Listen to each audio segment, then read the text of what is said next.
Perkenalkan, nama saya Feby Daniela, saya dari kelas M3, NIM 2210417707. Di sini saya akan membacakan buku manajemen pemasaran yang dituliskan oleh Bapak Adi Mursalin.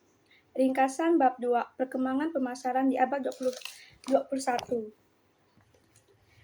Abad ke-21 telah menyaksikan munculnya ekonomi baru, berkat inovasi dan pengembangan teknologi. Untuk memahami ekonomi baru, penting untuk memahami secara singkat karakteristik dan fitur ekonomi lain. Revolusi industri adalah titik awal dari ekonomi lama dengan fokus pada produksi produk standar dalam jumlah besar. Produk massal ini penting untuk mengurangi biaya dan memuaskan basis konsumen yang besar. Seiring dengan peningkatan produksi, perusahaan berkembang ke pasar baru di seluruh wilayah geografis. Perusahaan juga memanfaatkan informasi yang tersedia dan merancang program pemasaran yang lebih efisien di seluruh konsumen serta seluruh distribusi. Revolusi digital telah meningkatkan kecepatan konsumen seluler, SMS, email, dan lain-lain. Hal ini membantu perusahaan mengambil keputusan lebih cepat dan menerapkan strategi dengan lebih cepat. Perusahaan pemasaran adalah seni pengembangan, pengikranan, dan mendistribusikan barang dan jasa kepada konsumen serta bisnis. Namun pemasaran tidak hanya terbatas pada barang dan jasa, tetapi juga mencakup segala hal mulai dari tempat hingga ide dan antaranya. Untuk bisnis, pengetahuan besar dan kesadaran produk sangat penting bagi orang-orang pemasaran, karena bisnis sedang mencari untuk mempertahankan atau membangun kredensial di pasar masing-masing. Filosofi pemasaran yang digunakan oleh setiap perusahaan haruslah campuran antara kepentingan organisasi, kepentingan konsumen, dan kepentingan masyarakat. Dalam filosofi produk, fokus perusahaan adalah pada angka, jumlah produksi yang tinggi yang mengurangi biaya per unit dan bersama dengan distribusi massal. Konsep seperti ini biasanya masuk di akal pasar berkembang di mana ada kebutuhan produk dalam jumlah besar. Filosofi produk berbicara tentang konsumen yang bersedia membayar premi ekstra untuk kualitas tinggi dan kinerja yang andal, sehingga perusahaan fokus untuk menghasilkan produk yang dibuat dengan baik. Konsep penjualan percaya dalam mendorong konsumen untuk membeli produk yang dalam keadaan normal, mereka akan menolak. Filosofi terakhir adalah konsep sosial yang percaya pada pengembangan produk, yang tidak hanya menghasilkan kepuasan konsumen tetapi juga memperhatikan kesejahteraan masyarakat atau lingkungan. Revolusi digital dan abad ke-21 telah membuat perusahaan menyesuaikan cara mereka menjalankan bisnis. Salah satu tren utama diamati adalah kebutuhan proses dan sistem pelapisan arus dengan fokus pada pengurangan biaya melalui outsourcing. Faktor-faktor yang memengaruhi situasi ekonomi saat ini pada pemasaran. Ada banyak cara pemasaran dapat dianggap sebagai subdisiplin ilmu ekonomi. Perekonomian berdampak langsung pada cara pemasaran mendorong produknya ke konsumen. Memahami hubungan antara ekonomi dan pemasaran dapat membantu pemilik bisnis mengalokasikan sumber daya pemasaran mereka dan menanggapi perubahan iklim ekonomi yang berubah. Permintaan dan pasokan mengikuti kontur pasar. Ekonomi menggunakan konsep yang disebut the law of diminishing return untuk menjelaskan bagaimana sumber daya dapat dialokasikan untuk memaksimalkan laba atau investasi. Ini bisa terjadi ketika pesaing memasuki lapangan, ketika selera konsumen berubah atau ketika titik harga Anda terlalu rendah atau terlalu tinggi. Ketika pelanggan berhenti membeli produk Anda dengan harga yang cukup cepat, Anda mendapatkan keuntungan yang semakin berkurang. Dengan kata lain, jumlah yang Anda peroleh dari investasi pemasaran Anda menyusut. Meskipun proses ini tidak dapat dihindari untuk hampir setiap produk, ada beberapa hal yang dapat Anda lakukan untuk memperlambatkannya. pertahanan harga produk Anda secara wajar, usahakan agar Anda kompetitif di pasar dan ditanggapi selera pelanggan Anda. Alokasi anggaran untuk bisnis. Jumlah dana yang didedikasikan untuk upaya pemasaran bisnis kecil, menengah, besar Anda secara langsung terkait dengan penjualan dan kesuksesan perusahaan Anda. Ketika anggaran dipotong jumlah dan jangkauan pemasaran bisnis kecil, menengah, besar Anda dapat sangat berpengaruh. Lebih sedikit uang untuk dibelanjakan berarti lebih sedikit ruang untuk kesalahan dan lebih sedikit ruang untuk berkembang ke segmen pasar baru.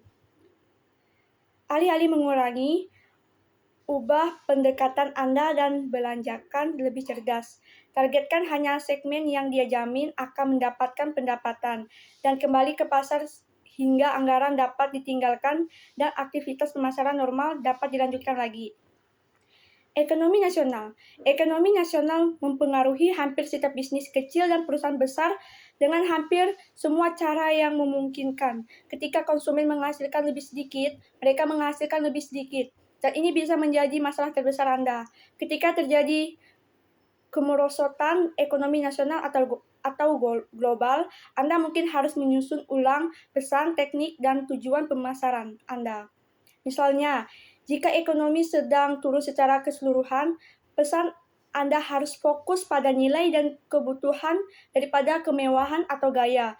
Jika pemasaran sedang naik, pesan Anda dapat memasukkan lebih banyak elemen kesenangan dan kesenangan untuk menarik perhatian pada merek dan untuk mengikuti iklim ekonomi untuk negara tersebut. Tren ekonomi.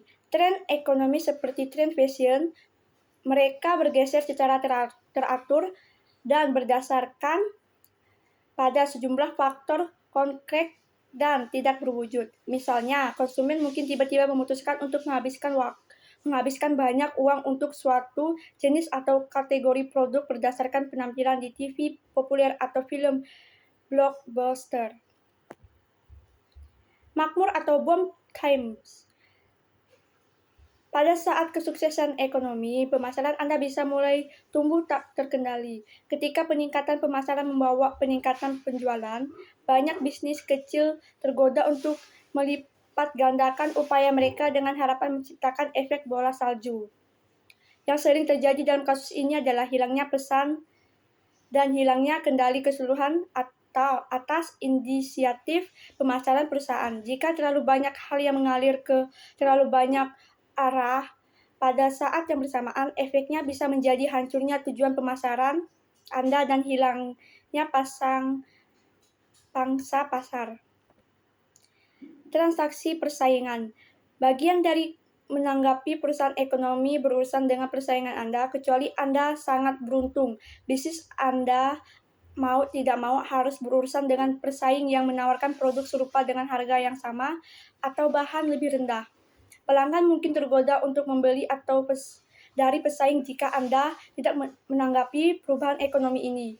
Untuk tetap kompetitif, Anda harus meningkatkan eksposur pemasaran Anda dan bahkan memikirkan kembali target pasar Anda. Utilitas ekonomi. Teori utilitas ekonomi menyatakan bahwa konsumen akan membeli barang-barang yang meningkat kepuasan pribadi. Utilitas ekonomi sangat membantu dalam menjelaskan mengapa produk mewah dan barang kelas atas mendominasi pasar. Orang ingin merasa seperti menjadi bagian dari kerumunan. Jika bisnis Anda melayani diskon atau barang-barang yang berlebihan, Anda mungkin kehilangan daya beli dari pelanggan yang lebih kaya atau trendy. Perubahan industri. Terlepas dari perubahan persaingan atau pasar yang lebih luas, bisnis terkadang juga harus menghadapi perubahan dalam industri tempat mereka beroperasi. Kadang-kadang seluruh industri mulai mati pada saat produk baru masuk ke pasar atau saat selera konsumen berubah.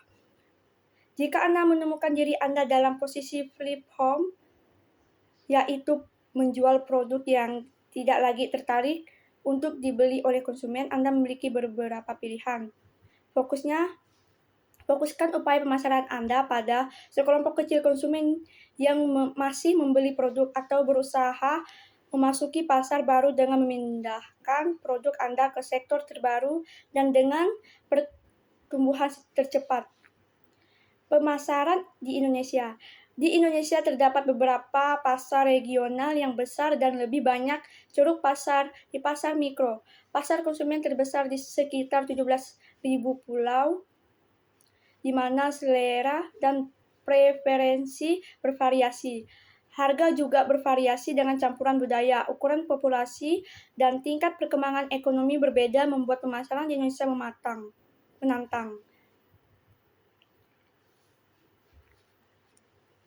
Persyaratan pelabelan di Indonesia. Barang wajib diberi label dalam bahasa nasional, bahasa Indonesia. Pengecualian dapat diberikan hanya jika terdapat kesulitan dalam menemukan kata-kata dalam bahasa Indonesia dengan arti yang mirip atau jika tidak ada kata-kata pengganti dalam bahasa Indonesia. Persetujuan untuk menghilangkan pelabelan bahasa Indonesia harus diperoleh dari Jaksa Agung Indonesia. Peluang pemasaran Indonesia.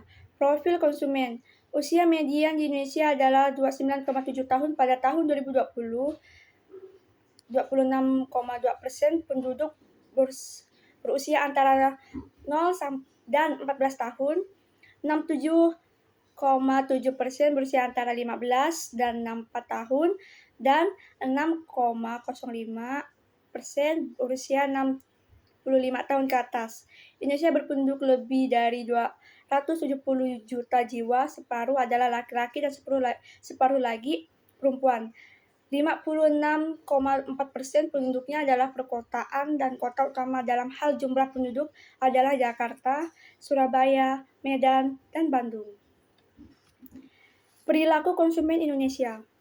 Indonesia telah mengalami tingkat pertumbuhan yang konsisten selama beberapa tahun, yang tercermin dari peningkatan pendapatan atau termaksud pendapatan yang dapat dibuang, sehingga meningkatkan pengeluaran rumah tangga secara keseluruhan. Karena banyak konsumen berpenghasilan rendah di Indonesia yang terus menggerak ke segmen penghasilan menengah, kebiasaan belanja dan pilihan produk mereka semakin canggih. Konsumen cenderung setia pada merek, meskipun merek tersebut bukan pilihan termurah, terutama dalam hal produk rumah tangga dan perawatan pribadi, serta makanan dan minuman. Oleh karena itu, meski harga masih menjadi faktor relevan, konsumen Indonesia rela membayar ekstra untuk produk yang lebih berkualitas. Namun, bagi konsumen berpenghasilan rendah, harga menjadi faktor penentu dalam melakukan pembelian. Meskipun terdapat ruang bagi merek asing di Indonesia, konsumen lebih memilih merek lokal karena mereka lebih percaya pada kualitas mereka dan percaya bahwa perusahaan lokal lebih memahami konsumen Indonesia daripada merek asing. Selain itu, meski tidak tegas dalam melakukan pembelian, masyarakat Indonesia cenderung lebih memilih merek dan toko menyediakan layanan penjual yang berkualitas. Menurut survei Deloitte 2020, meskipun adopsi media digital dan online terus berkembang, media tradisional terus mendominasi dengan TV, promosi dalam toko, dan teman dan kolega tetap menjadi saluran komunikasi pilihan. Salah satu alasan mungkin adalah ketergantungan yang kuat dari konsumen Indonesia pada sponsor lingkungan dalam ruang mereka yang pada gilirannya masih cenderung dan sangat berpengaruh oleh kampanye media tradisional. Sekian bacaan dari saya ucapkan terima kasih.